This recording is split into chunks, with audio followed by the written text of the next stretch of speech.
Hey, everybody. So today is May 4th. So, I'm going to have to say to you, May the 4th be with you.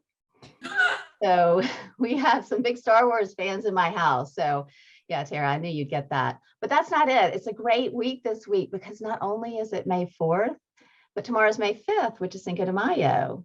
And you know what that means? It means Friday is Revenge of the 6th. Welcome. Come on, Star Wars fans. You're on it this morning. You are on it, Catherine.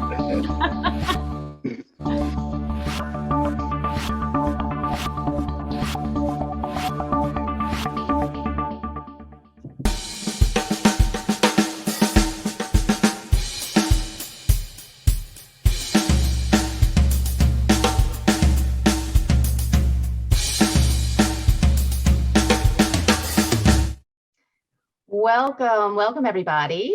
So glad to see you all here today on the Daily Huddle on Wednesdays, where Tara and I talk about everything relationships and communication. We are so passionate about this because we know that relationships make the world go round. And to get us started today, before we dive into our guests, I'm going to ask a couple of questions. And I want to start with Andrea. Andrea, love seeing your smiling face. What time is it?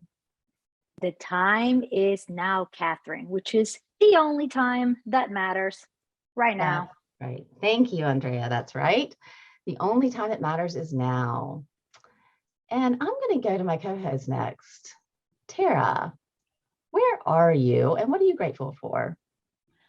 Well, let's see. I am right here and nowhere else, fully in this morning. And I got to say right now, I am grateful for alarm clocks and Ben Zoldan. I love that. Well, I am too. All right, Stan, you are up next. I have a question for you. Yes. Really a few questions. How are you and who are you going to hug today? Wow. I am as I say I am. And today, I am a garden. And I'm planting all the right thoughts in my garden. And I'm going to hug my garden today because I actually just got a new physical garden in my neighborhood, a community garden. Oh, wow. I'm going to hug my garden today. Oh, I love that. You were the perfect person to ask. Thank you, Stan. Still in our garden. Well, great. Well, I am going to turn it over to Tara, my beautiful co-host, to introduce our guest today. I'm super excited about this. Take us away. Yes, thank you. Thank you, Catherine. Welcome everyone to the Daily Huddle. Before I introduce this very special guest, I want to actually share something with you all. If you know me, you know that I am forever passionate about storytelling. And before I was an entrepreneur, which was, I'm taking you back about 4 years ago, I was national sales trainer for a big corporate company. And I conducted these workshops and I would always reference this book, which was co-written by our guest today, Ben Zoldan. And it's called, as you can see, What Great Salespeople Do. But the subheading says, The Science of Selling Through Emotional Connection and the Power of Story. If you could see this book, it's full of like highlights. It's got coffee stains. I mean, this book meant so much to me. So when I left the corporate world, I decided to make some investments. And the number one investment I promised myself I would make was to fly out to wherever Ben was conducting a workshop called Storyleaders and participate. And so I took a little chunk of what I had set aside to invest in this business and I flew out to San Francisco and I went to a 2.5-day workshop, thinking I was going to learn to be a better storyteller and really just hone that craft. And that's not what happened at all. This truly transformed my work, the way I see stories and the way I see relationships. But I'm not going to tell you what happened to me that day. I'm going to tell you what happened to a gentleman that I will never forget in that room. So here I am. There's about 25 people in this workshop, people from Salesforce and Tableau and Hewlett Packard. And there's me, this entrepreneur. There was this one gentleman in there by the name of Joe. And Ben, I bet you remember him. He was all buttoned up. He was very much a cynic. And when Ben launched into the workshop, he was just kind of like almost arguing and antagonizing Ben. We went to lunch on the first day and he sat by himself with his computer, taking care of his very important work. By the end of this Story Leaders workshop, I will never, ever forget what Joe said. Joe said, I supervise 250 people. I am a father of twins, and I feel like I am closer to the people in this room than I am to any of my employees or my very own twins, and I have work to do. And I will never forget that. The experience transformed me, but what it can do for people who don't understand the beauty of vulnerability is beyond powerful. So I do want to tell you just a little bit about Ben, and then I'm going to turn it over to him. Ben, as I mentioned, is the co-founder of Storyleaders and the author of What Great Salespeople Do. Ben's work and heart are focused on creating more human, more all-in corporate cultures. Ben is making a true difference in company cultures like Salesforce, Tableau, McKesson, Hewlett-Packard, Aetna, and countless others, including many nonprofits. With his leadership, Ben's clients are learning that fulfillment in work is so much bigger than the work. Ben says it's the authentic connections we create with anyone in our lives that make everything we do more meaningful. We live in a world of transactions, and if we go deeper and create more authentic human connections, everything in the world is just better. Everything flows from that. But even so, with all Ben's success, he stays curious. He's helped thousands discover this truth, but he remains curious in his steadfast journey to uncover what it is that creates fulfillment and work for each of us. I want to welcome my treasured friend, Ben Zoldan. Wow, the story you just shared about Joe really moved me, and that was probably how long ago? 4 or 5 years. Yep. It reminds me of something I'm doing in the past week. I'm doing a workshop. May I share something? Please. And I do have questions, so but definitely.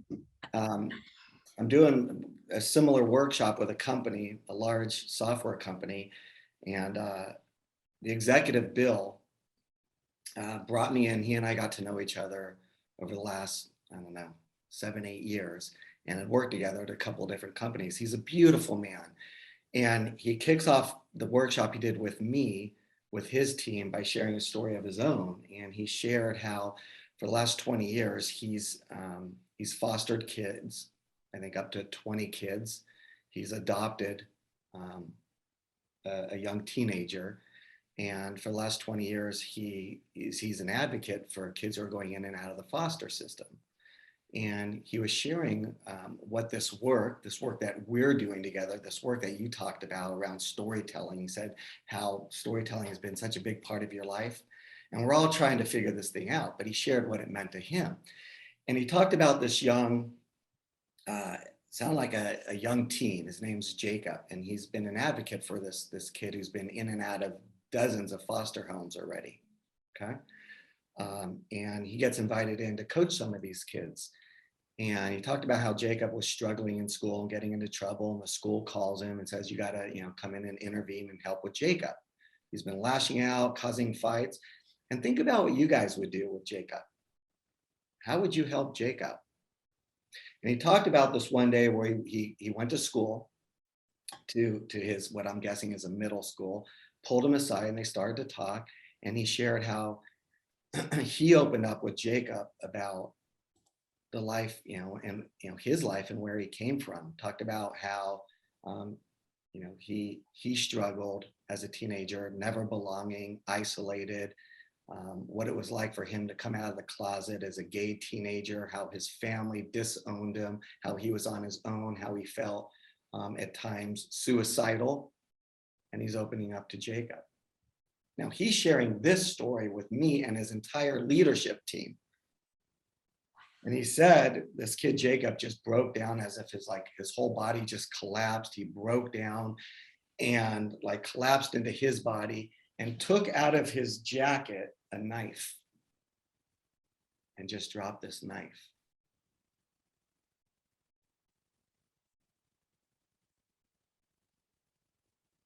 And as I'm paused and I'm thinking about that, like, how would you handle that interaction with Jacob? How do we all handle that? And then he shared how Jacob just opened up and just let everything out. And here's the thing, they developed a relationship. The knife he let down, nobody even knew it was in his pocket. He was a danger to himself, to other people. And they formed a relationship. You say, communication and relationships. And in the little flyer, it said expert guest. And I'm certainly no expert. I don't know who's an expert in relationships and communication, but I'm certainly a student. And I think about that situation with Bill. And that kid, Jacob, found himself, this was about 7 or 8 years ago, found himself a foster home, a family, and the two of them have been friends ever since. And he's been a champion and advocate for Jacob. But I think about what it's like, and do we live in a unified community? Like, how do we see our neighbors? How do we take care of each other? How do we help people put down their guard? We all have our walls up, our like this to each other. And how do we break those down and really help each other feel like we all belong to something? And I think one of the things I'm hearing from you is why you're so fascinated with story is maybe our communities are nothing more than the stories that make up the members of our communities. So I think about that a lot. And I think about Jacob, and I think about my friend Bill, and you just reminded me when you shared that about Jeff. Thank you for sharing that. As I imagine that knife and imagine paying attention to this, I think of the word disarming. It's like, that was just like such a visual to me, that stories, when we tell those deep, vulnerable stories, they are disarming. And that's in part what unites people. You know what I would love for you to do, if you will, before I ask you some questions about your work and how you're transforming people. You weren't always like this. You had a pretty sexy sales career. You were a total badass in the sales world, and something changed for you. Can you tell us a little bit about that history? Well, when I think about Bill and Bill being able to like see another human being and see the struggle in another human being, be able to relate to that struggle. I certainly don't come from that sort of culture of opening up. I come from, I think, a very like engineering orientation where it's like you check off the boxes, there's process, there's flow, you get by, you always are going from here to here. And for me, sales was always about convincing people and, fast talking and hitting people over the head. And here's the thing, it works. It works until you're laughing. It works until it doesn't work, right? We could get by this way. But for me, about a dozen years ago, I saw people that I emulated, people that were making a difference in a whole new way, not that bravado and caveman type A, meat eating, way of going about the world. And I felt like for me, I was going about the world with a hammer. And I guess there is a way to get by. But for me, it was a very hollow and shallow way. And when I saw people that were really authentically able to open up and talk about the struggles that shape who we are, and that I wanted to be more like them. I thought that, I had this mentor, his name was John Scanlon. He was the CEO of this company. He was like this benevolent, gentle guy. He would always be in the corner of the room. And he was the CEO of a large tech company, but he was always sitting like this. He was always just in the corner, and he was the last person to talk. He was just, you guys were talking about like Star Wars. This dude had the Force, and nobody could explain what made him so magical. But every time he talked, it would be like he's sprinkling fairy dust. Just the most charismatic person, and not like, and I always thought charisma and all this stuff was like, and this charm was this external thing, but he just exuded it. He was a guy who was so comfortable in his own skin, so self-assured. But when he was sprinkling fairy dust or using the Force, there was something to it. There was something to it that contained this magic. And I wanted to be like John. I just didn't know how. So for me, my work, Tara, is about trying to deconstruct and demystify what that magic fairy dust is. Because if we all get that, we could be like Bill, we could be like that guy Joe, like where, and there's a way to deconstruct that. There's that fairy dust is magical, but it's not magic. Mm-hmm. I remember you talking about this, John Scanlon. I think you tell this story of being in this sales meeting, and it was a big sales meeting, and everybody could feel the sale just slipping through their fingers, and John was just sitting and listening, right, for most of the sales meeting. No, we didn't see the sale slipping through our finger. I was like crushing the soul out of this other innocent person that I was trying to sell to, because I was like this, hammering away with my agenda and why someone needs to buy, and worse, a bunch of interrogative, questions.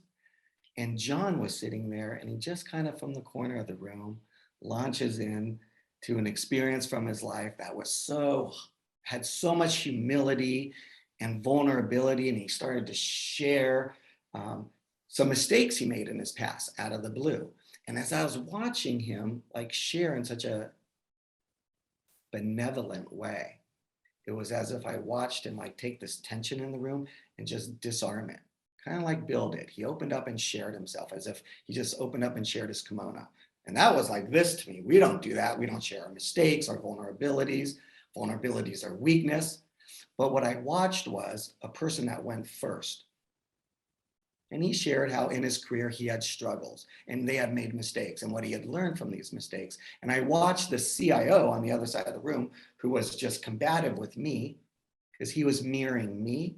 I watched this guy just kind of disarm and start to open up. And I watched two people go, conversation going, that went from Ben Zoldan going like this to this guy going like this to John opening up and this guy opening up, and more and more and more. And the most fascinating thing, Tara, was the end of this meeting, the CIO, who was guarded with me, said, John, ready for this one? Imagine this, anybody who's trying to convince people. He goes, John, I appreciate this conversation, but I need to know, like, my company, we're on 3 continents. Can you support us on all 3 continents? Can you scale and support us? And the CEO, John, looks at him and goes like this. I don't know, we've never done this before. And I'm thinking like, all we do is come with answers and solutions, and you can't say no to people, and you have, right? And the CIO just kind of looked at him and goes, okay, what do we need to do? What do we need to do together? And here is what I heard from John. And it's bigger than a sale. I heard this from John. We've never done this before, but I'm going to hold your hand. We're going to jump off this cliff together, and I'm with you the entire time, and I'm going to hold you. But that's not what John said. That's what it felt like. What John really said was, hey, we've never done this before. This is a new offering, and I'm committed to working through that with you. But I say that because there's a way that we could be that is different than the way we've been going at it. Just like Bill, I think what Bill said to this kid, Jacob, was, I'm here with you. I see you. I struggle too. I'm going to hold your hand. If we're going to jump off the cliff, I'm with you the entire time. And this teenager with struggles, who never felt like he belonged, always felt isolated, felt like someone had his back. And that's a shitty way for us to live. That somehow we've gotten to this place where we can't open up, we don't show our emotions. It shows up differently for a lot of us, but it's the same feeling that we're alone. Can I share another one that just happened to me? Totally. Yeah, that's what we're here for. Go, man. All right. So I live in Santa Monica. Santa Monica is this part of LA that you have like wealth lodged right up against like extreme poverty, homelessness, so many people that are unhoused and struggle. And it's just this horrible, we're right up wedged against each other. This like, how can society like not take care of people? So the other cool thing is I live a block away from my mom. First time in 25 years. I love it. Okay. I moved to the beach. My mom lives near the beach. I'm like so stoked to be here. Anyways, whenever my mom calls me and she's like, you know, you want to go do something, I'm on it. I lost my dad about 3 years ago. So like, I really take advantage of my time with my mom. And she called me the other day and she's like, hey, you want to go get coffee? It was like 9 in the morning. I'm like, I would love to. We go on a walk. We go to a Coffee Bean and Tea Leaf, which is like 3-4 blocks away. We get in there and she's like, what do you want? I'm like, actually, I already had coffee. I'm just here to go on a walk with you. So she gets in line. She's like 4 or 5 people deep. I stand in the corner. And as I'm standing in the corner, there's this guy, he's a little bit older than me, but he's just kind of, here's the word I would use, just kind of down.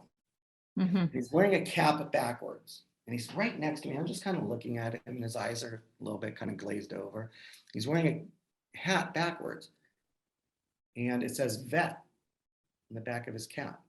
And I don't come from a military family and I don't want to ask that contrived question or like, thanks for your, you know, but I just saw him and he just looked down. So I said, hey, how are you? And I sat down next to him and I looked at him. I said, are you a veteran? And he goes, yeah. And I go, can I ask you what you did? And he goes, yeah. He goes, well, as I was in the Middle East, I've been with the military. I'm retired from the military, 20-year career. And he goes, I diffused bombs. And like in a moment, I'm like, tell me more.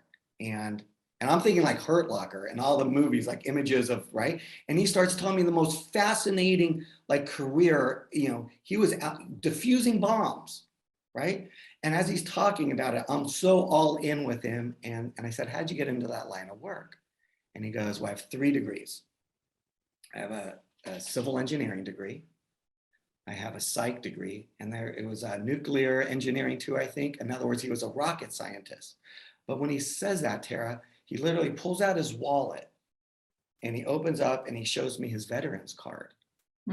This old like mangled wallet. And I felt like it was as if he had to like prove it to me and it like broke my heart. He's like, look. I'm like, you know, and it was so heartbreaking. This beautiful man with a beautiful story. And we started talking. His name's Christopher. And he's like, I'm always here. I'm like, what do you do now? He's in janitorial work. And he goes, I come to this Coffee Bean and Tea Leaf every morning at 9. I have $5. I get a cup of coffee and a muffin.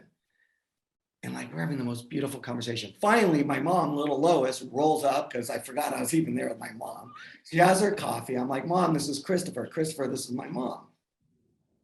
And let me tell you this, Tara, in every way I watched as Christopher had shared with me, he like unraveled his body. He went from here to like his sternum was up. He was all in with me, if that makes sense. My mom, you know, says hello. He says hi to my mom. We leave.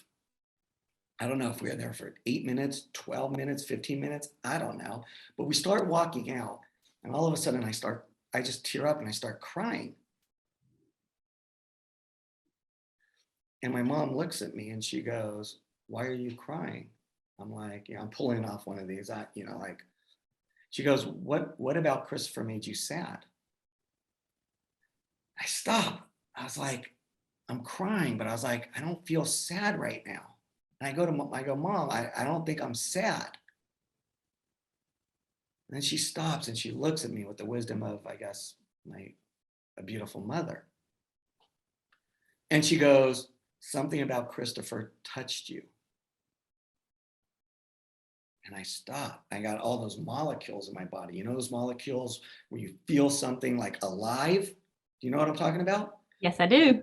You were listening to Joe go from this guy who was so bottled up, hostile with us in that workshop, to saying like, this is how I've been living. But like he opened up to you, and through his vulnerabilities, he was no longer that guy. He was a different guy to you. Am I right? We're still in touch to this day. That is dope. So anyways, I got all those molecules. Like, Mom, you're right. Something about Christopher touched me. Like he touched my soul. He activated something in me. He activated this thing in me, which was like this authentic power. And I could tell you, since meeting Christopher and that entire past week of mine, I've been like activated in a way that's touched me, that my soul, and I know in every way, so is he. So when you talk about like being fascinated with story your whole life, I wasn't.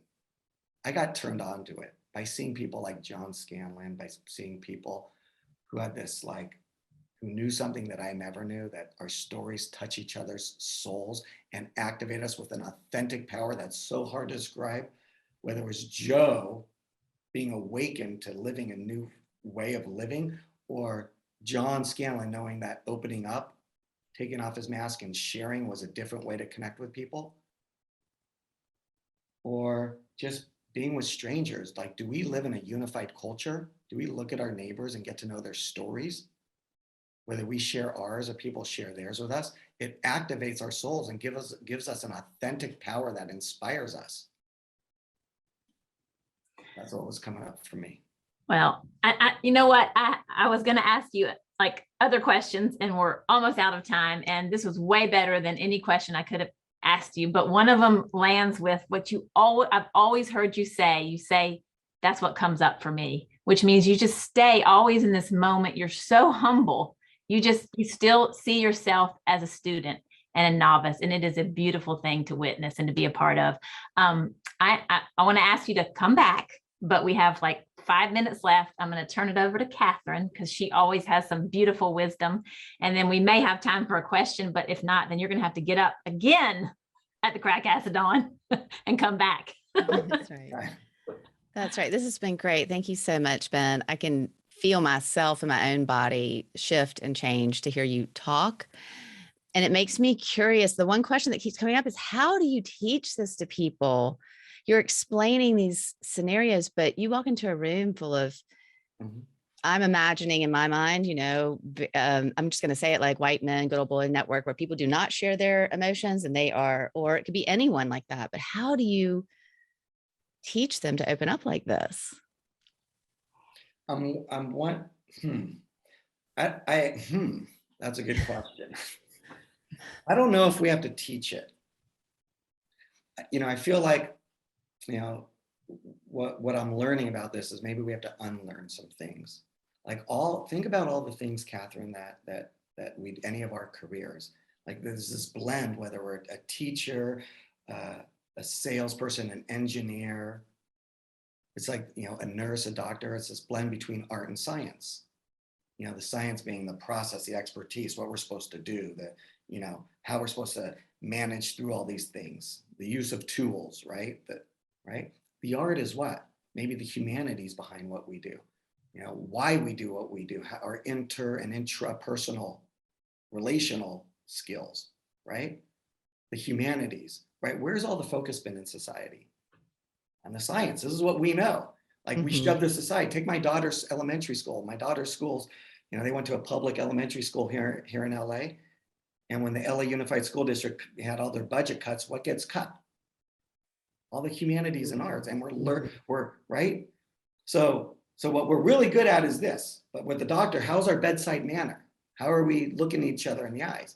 And what I've learned about doing this work is, what would it be like to listen to other people's stories and give people the permission to share their own? I feel like it's giving people the permission, but exploring this side. I think it took Joe, 3 days to learn how to take off his mask and look within and share his story, Tara. But once we share our stories, it's just uncorks everything. It's lead by example is what I'm hearing you say. It's show it, as opposed to sort of top down teach it. What do you mean by that? Well, what I'm hearing you say is you're living by example. You're having people experience what it is to be vulnerable as a way of them receiving it and then hopefully learning it. Can I share one really quickly that will illustrate that? Mm-hmm. For me, when I started to like explore story, it was this really simple question. It was like, the most influential people are storytellers. How do we learn story? Okay, there's if you go to LinkedIn right now and scroll on your feed, within 5 minutes, you're going to see some lame article about the 5 points to telling a story. Like, because I'm a sales guy, I'm going to tell you a story and I'm going to contrive some story. I think I was that guy. And I'll never forget spending time with this friend who's a neighbor of mine, who I went on a walk with one day. And she had opened up and she saw that I was struggling. This was about a dozen years ago. And she had opened up and shared her story with me. And I was on the walk with this woman, and it was like, when I was listening to this person's story, Karen, it was as if, Catherine, in every way, the world had stopped. The world had stopped. I was listening to her tell stories about abuse growing up, the struggles she had. And in that moment, I was like, I'm listening to another person tell my story. I got all that just juices going. And then I had, for the first time in my life, reciprocated and opened up and told my story to her. And I kind of had one of those moments, and I was like, that's what this is about. And what I learned from that was, when somebody opens up and shares their story, it gives us permission to share our story. So maybe what we're all doing is teaching each other, right, how to get in tune with ourselves, not from the outside, but on the inside. And from that day on, I learned to have the courage to be vulnerable enough to share my story. I think it's a good lesson that we could be followers of each other. I love that. I love it. And thank you so much for sharing with us today. It is just such a it's been a brilliant conversation, and just, I can feel myself shifted already on the inside. And I love that Tara's already invited you back, because we are going to want more of you, Ben. So thank you.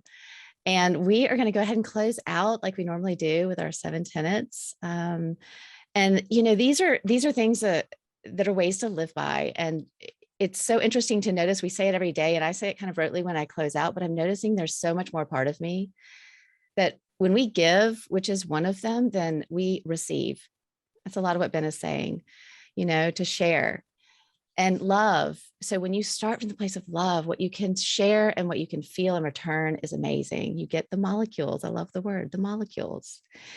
And stress less and sleep. Those two go hand in hand. When you're stressed less, you do get more sleep.